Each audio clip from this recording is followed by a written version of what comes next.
एक दिन संध्या समय, संध्या, संध्या मतलब संध्या वर्ड सुने, लड़कियों के नाम भी होते हैं संध्या। संध्या का मतलब होता है इवनिंग, शाम। संध्या लड़कियों के नाम होते हैं, संध्या का मतलब होता है इवनिंग। यहां भी ना, और ऐसे ही नाम होते हैं यहां भी। मॉर्निंग, एक मेरी स्टूडेंट है उसका नाम था मॉर्निंग, मॉर्निंग शूटिंग है, तो मॉर्निंग। एक लड़का है उसका नाम इवनिंग स्टार है ना। तो यहां भी है ऐसे ही, हमारे यहां भी संध्या जो है वो लड़कियों के नाम, मतलब और भी बहुत सारे नाम हैं, सारे नामों की चर्चा नहीं करेंगे यहां पर। तो संध्या का मतलब होता है इवनिंग, ठीक है।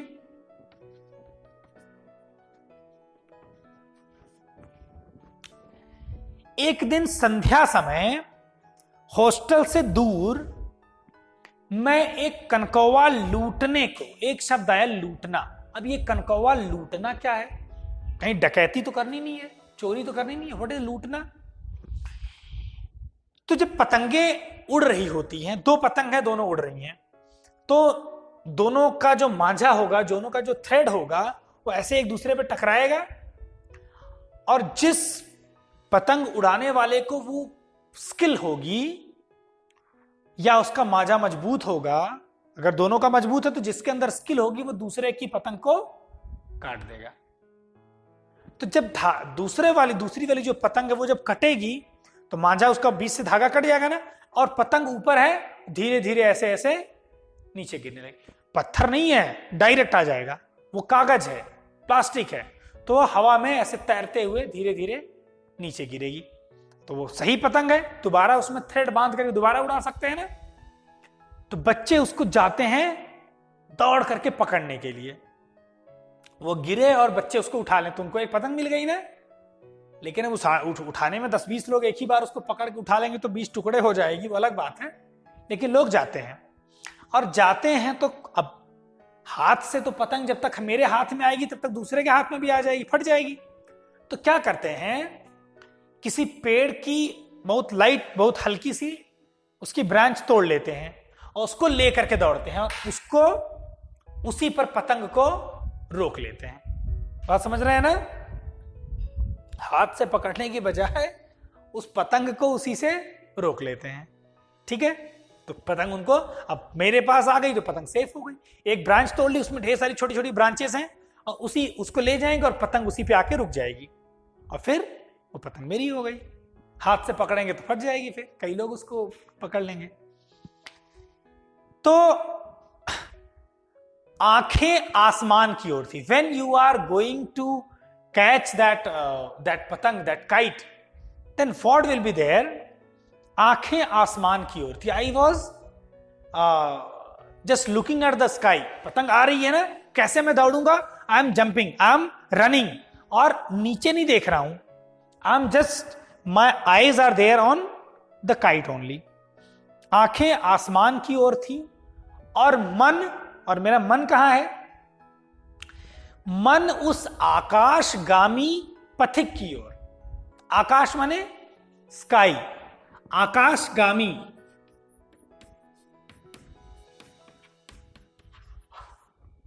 आकाश मतलब स्काई, गामी मतलब मूव करने वाला, which is moving in the sky. और पथिक का मतलब होता है, क्या होता है? पथिक का मतलब है traveller. Traveller which is moving in the sky. Which traveller is moving in the sky? Which traveller is moving in the sky. इस पूरे का मतलब हो गया पतंग। पतंग is like a traveller which is moving in the sky, ठीक है। मेरा मन जो था उस पतंग की तरफ था, जो मंद गति से, मंद मतलब होता है स्लो,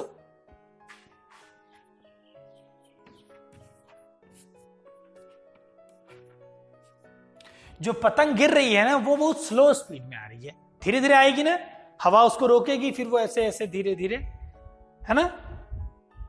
जो मंद गति से झूमता हुआ, झूमना मतलब खुश होकर के, मदमस्त होकर के, मतलब झूमना बहुत सारे सेंस में यूज होता है। जैसे पेड़ पौधे, हवा बह रही और पेड़ पौधे हिल रहे हैं तो बोलेंगे झूम रहे हैं। या हम लोग भी कुछ गाने वाने सुन के बहुत खुश होकर के अगर अपना सिर हिलाएं और बहुत आनंद में मगन हो तो कहेंगे कि वो झूम रहा है, मैं झूम रहा हूं। ठीक है ना? झूमना मतलब ऐसे हिलना है, लेकिन यहां झूमने का मतलब खुश होकर के झूमना। तो जो पतंग है वो ऐसे नहीं आ रही है धीरे धीरे, ऐसे ऐसे आ रही है। ठीक है? ऐसे ऐसे नीचे, यानी वो पतंग झूमती हुई आ रही है। कहां आ रही है? जो आकाशगामी पथिक है, मींस जो पतंग है वो बहुत स्लो स्लो नीचे आ रहा है। और कहां नीचे आ रहा है? पतन की ओर आ रहा है। अभी तक वो आकाश में था ना, अब वो डिस्ट्रॉय होने के लिए आ रहा है। अब उसका कुछ बचेगा नहीं। ठीक है? मानो, मानो मतलब एज इफ, मानो कोई आत्मा, आत्मा मतलब सोल, स्वर्ग से निकलकर, अब देखो यहां थोड़ी अलग टाइप की बात कर दी गई है। ये थोड़ी फिलॉसफी है, केवल कहानी और केवल पतंग का गिरना नहीं है। कह रहे हैं कि ऐसा लग रहा है वो पतंग नहीं है, that is like a soul.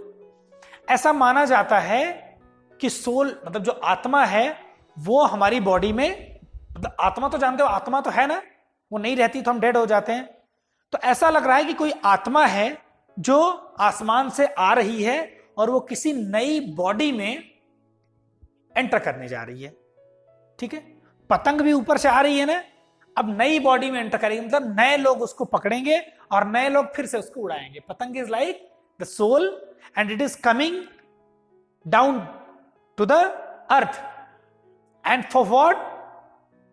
नए संस्कार ग्रहण करने जा रही है। When the soul is entering in some body, then that body will be active and it will be doing all the things, like हम जो कुछ भी करें, नए नए संस्कार, संस्कार मतलब मैनर भी समझ लीजिए। और हम इस बॉडी में आने के बाद डिफरेंट टाइप की जो भी चीजें करते हैं, डिफरेंट टाइप के संस्कार होते हैं। संस्कार कौन से होते हैं, हिंदू धर्म में कैसे कैसे संस्कार हैं, उस पर फिलहाल अभी नहीं चर्चा करते हैं। बस आप ये समझ लो कि आत्मा जो है खुद कुछ करने में सक्षम नहीं है, मतलब आत्मा खुद कुछ नहीं कर सकती।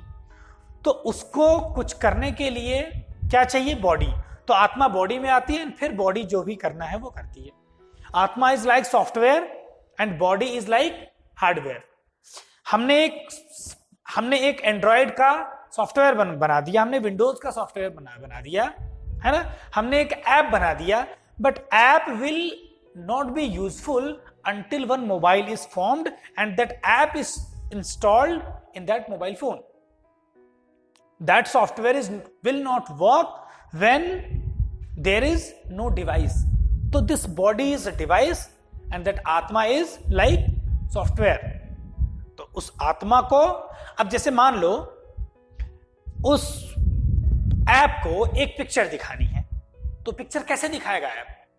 बिकॉज उसके पास शो करने के लिए कहां, उसके पास तो मॉनिटर है ही नहीं, तो उसे चाहिए एक बॉडी, एक फोन, एक लैपटॉप। वो ऐप उसमें जाएगा और फिर वो वर्क करेगा। तो उसी तरह से ये जो पतंग है, this is like soul. Soul is like app and that app is coming to the laptop और mobile phone, to the body, है ना, for doing so many things. The same way the patang is coming to the other people, then again they will tie the thread and they will again make it fly. ठीक है? तो बालकों की पूरी सेना, जो किड्स हैं, जो बच्चे हैं, उनकी पूरी सेना, मतलब आर्मी, सेना का मतलब यहां आर्मी वो वाली नहीं है, ढेर सारे बच्चे जा रहे हैं, इसलिए वहां पर सेना वर्ड यूज कर दिया गया है। फॉर योर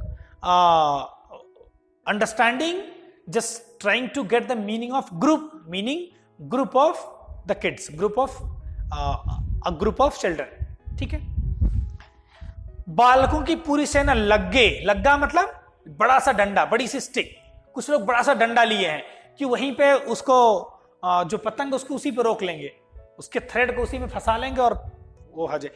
और झाड़दार बांस, झाड़ मतलब ऐसा बांस की एक डंडी, बांस का एक स्टिक, बांस जानते हो, बैम्बू, उसकी एक स्टिक जिसमें ढेर सारी ब्रांचेस निकली, झाड़दार मतलब ढेर सारी ब्रांचेस निकली हो, और उस पे उसको ले जाकर कैसे पतंग को रोक लेंगे। किसी को अपने आगे पीछे की खबर न थी। Nobody was thinking about what will be the next step। मतलब आगे पीछे की खबर नहीं होने का मतलब we are not thinking about us। हम दौड़ रहे हैं, रास्ते में ड्रेन होगा या गड्ढा पड़ जाएगा या पत्थर होगा या कांटे होंगे, we are not thinking at all, we are just watching, just looking into the sky, we are just concentrated on that kite and we are just running। नीचे क्या है हमको नहीं पता। देखो, सभी मानव उस पतंग के साथ ही आकाश में उड़ रहे थे। Everybody was flying in the sky with the kite, as if everybody was flying in the sky with the kite. ठीक है, वास्तव में हम we were not flying, but जिस तरह से नीचे दौड़ रहे हैं, we are not thinking about the ground, what is there at the ground, and we are just watching at the kite. It means we are just as if we are flying with the kite। हम लोग ऐसे उड़ रहे हैं जैसे जहां सब कुछ समतल है, ऐसा लग रहा है कि बिल्कुल प्लेन है नीचे, कहीं कोई गड्ढा नहीं है, कहीं कोई स्टोन नहीं है, कहीं कोई कांटा नहीं है, न रोड्स हैं, न मोटर कारें हैं, न गाड़ियां उस पर जा रही हैं, न ट्राम है। Means we are crossing the road.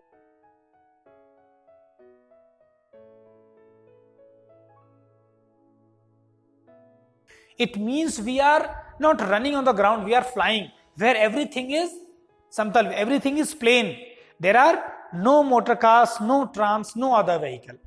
ठीक है, because we are not thinking about that, we are not afraid of that। ठीक है, फिर क्या हुआ? अब क्या हुआ? यहां तक तो सब सही चल रहा था, फिर क्या हुआ? सहसा मतलब होता है अचानक, सडनली।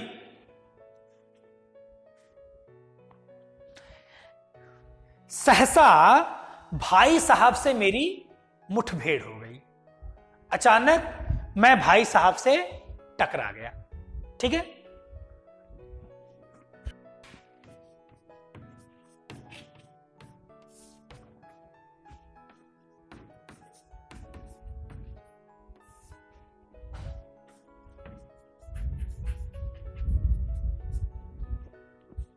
ठीक है, अचानक मैं भाई साहब से टकरा गया।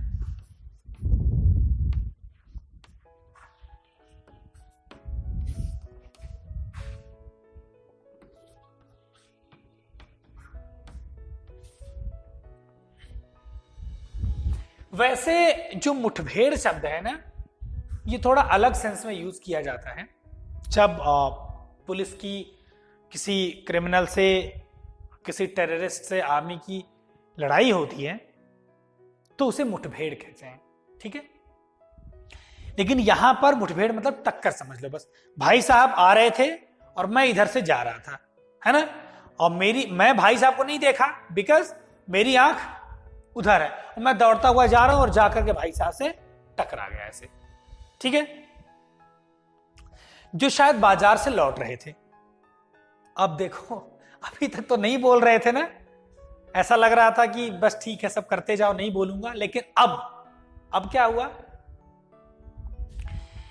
उन्होंने वहीं हाथ पकड़ लिया, उन्होंने मेरा हाथ वहीं पकड़कर मुझे रोक लिया और उग्र भाव से बोले, उग्र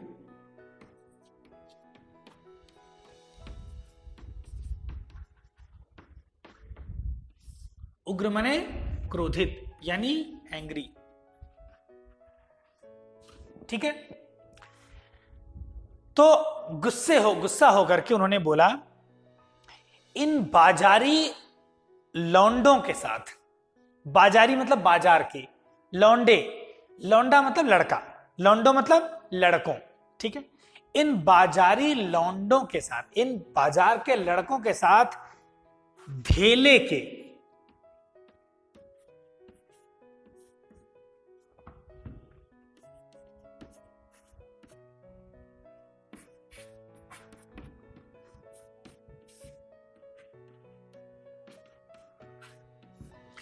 धेला क्या है?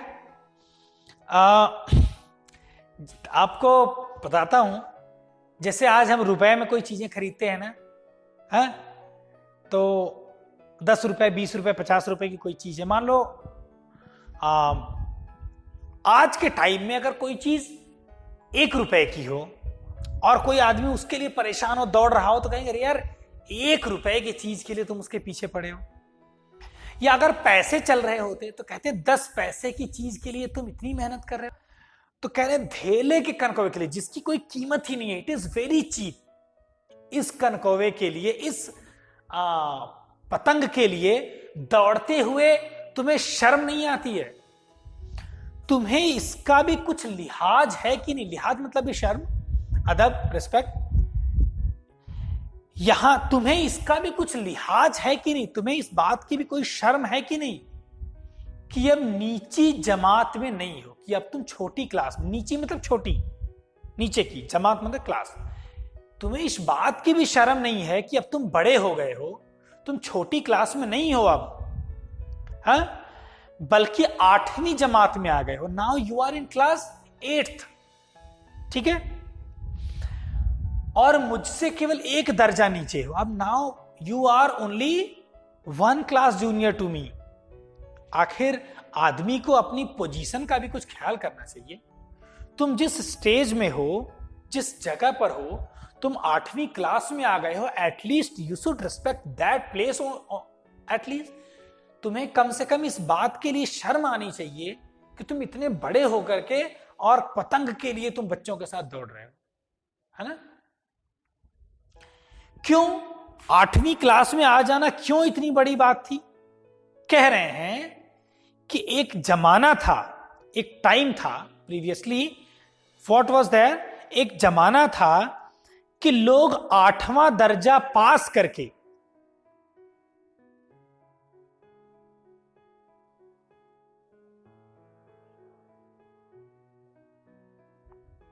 एक जमाना था कि लोग 8वां दर्जा पास करके क्या क्या करते थे? नायब तहसीलदार बन जाते थे।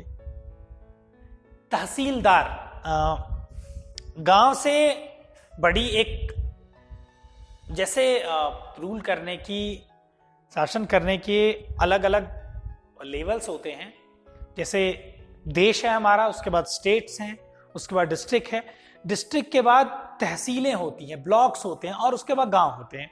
मतलब तहसीलों और तहसील और ब्लॉक में बांटा हुआ होता है।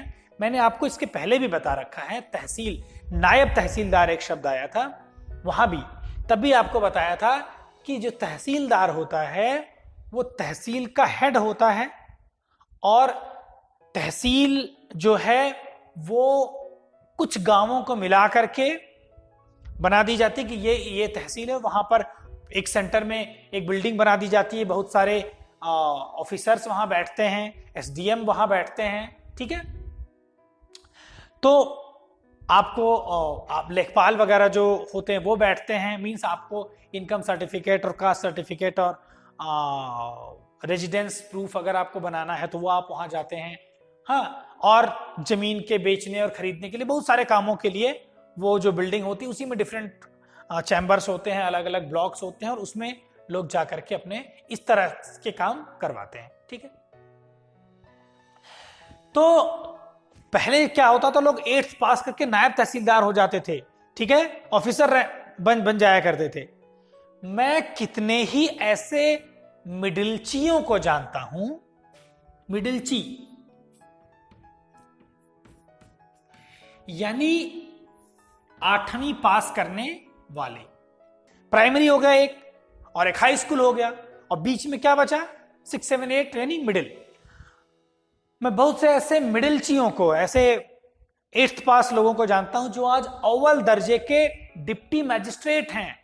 डिप्टी मैजिस्ट्रेट तो जानते हो ना, जो आज A ग्रेड के अव्वल दर्जे के बहुत अच्छी कैटेगरी के डिप्टी मैजिस्ट्रेट हैं, या सुपरिंटेंडेंट हैं। आपने सुपरिंटेंडेंट भी सुना होगा, सुपरिंटेंडेंट ऑफ पुलिस एसपी होते हैं, है ना, डिप्टी मैजिस्ट्रेट होते हैं, मैजिस्ट्रेट आपने सुना होगा। तो बहुत सारे ऐसे लोगों को जानता हूं जो आज डिप्टी मैजिस्ट्रेट और सुपरिंटेंडेंट हैं 8th पास करके। कितने ही 8वीं जमात वाले हमारे लीडर और समाचार पत्रों के संपादक हैं।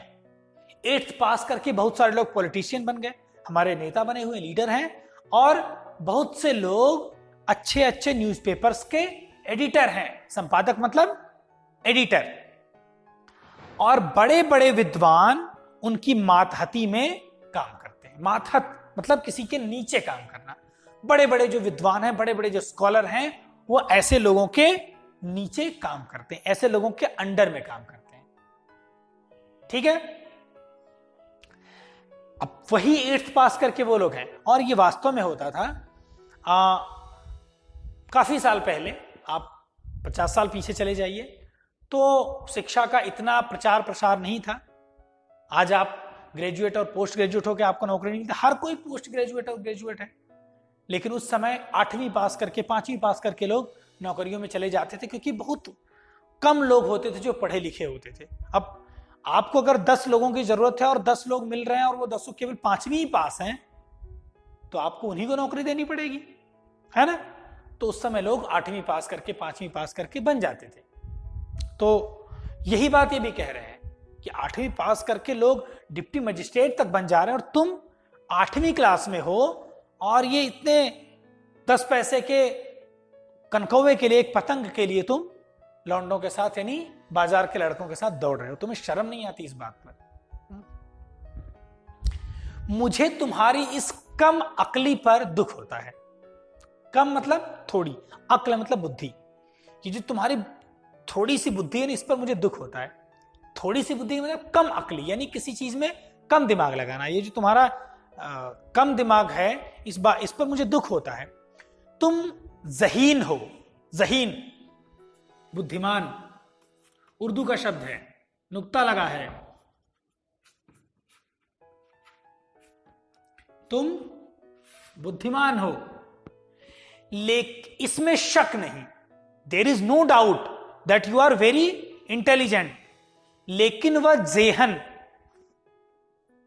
जेहन, जेहन का मतलब हो गई बुद्धि, दिमाग। तुम इंटेलिजेंट हो, लेकिन तुम्हारा वह इंटेलेक्ट, तुम्हारा वह दिमाग, तुम्हारा वह माइंड किस काम का? जो हमारे आत्म गौरव की हत्या कर डाले। आत्म गौरव मतलब सेल्फ रिस्पेक्ट समझ लो। आत्म मतलब होता है सेल्फ, गौरव मतलब प्राउड हो सकता है। यानी जो तुम्हारी सेल्फ रिस्पेक्ट है, तुम क्या कर रहे हो? तुम 8वीं पास करके डिप्टी मजिस्ट्रेट बनने वाले हो, है ना, ऐसी जगह पे हो, और तुम पतंग पकड़ने के लिए, पतंग लूटने के लिए दौड़ रहे हो। तुम्हें थोड़ी भी सेल्फ रिस्पेक्ट तुम्हारे अंदर नहीं बची है। अगर तुम्हें अपना ये जो, जिस बात पर तुम्हें गौरव करना चाहिए, जिस पर तुम्हें गर्व होना चाहिए, खुद पर तुम्हें प्राउड होना चाहिए, उस चीज की तुम हत्या कर दे रहे हो, मर्डर कर दे रहे हो। उसका, इस फीलिंग का तुम मर्डर कर दे रहे हो, उस फीलिंग की हत्या कर दे रहे हो, जो फीलिंग तुम्हें यह बताए कि तुम भी कुछ हो। ठीक है।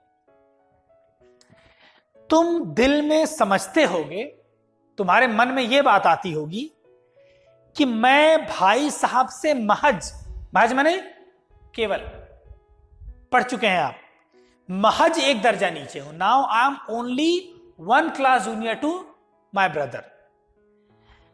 अब उन्हें मुझे कुछ कहने का हक नहीं है। हक माने राइट, अधिकार।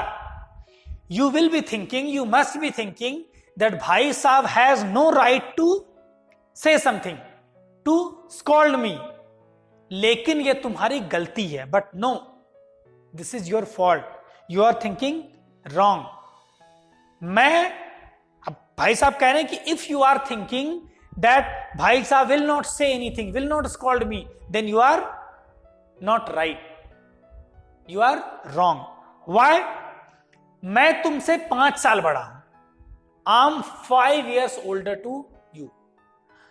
और अब देखो कितनी अच्छी बात बता रहे हैं कि मैं तुमसे बड़ा हूं, एज में, एक्सपीरियंस में हमेशा रहूंगा।